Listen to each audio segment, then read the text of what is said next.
ওরে উম্মতের দল, নবীদের যখন জান কবজ করা হয় তখন নবীদের অনুমতি নিয়ে তারপরে জান কবজ করেন। আর আমাদের কাছে যখন মালাকুল মউত আজরাইল আলাইহিস সালাতু ওয়াস সালাম আমাদের জান কবজ করেন, তখন কিন্তু মালাকুল মউত আজরাইল আমাদের অনুমতি দেয় না, সরাসরি জান কবজ করেন।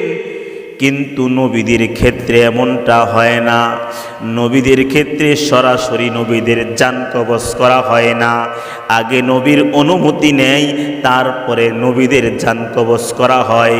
সেই রূপে পয়গম্বর মূসা আলাইহিস সালাতু ওয়াস সালামের কাছে মালাকুল মউত আজরাইল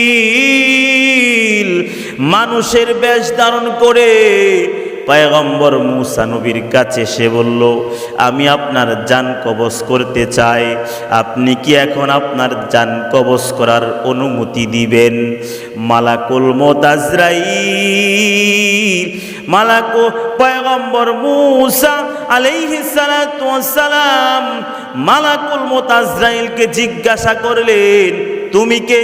কারণ আজরাইল যে সে চিনতে পারে নাই, আজরাইলকে জিজ্ঞাসা করলেন, তুমি কে?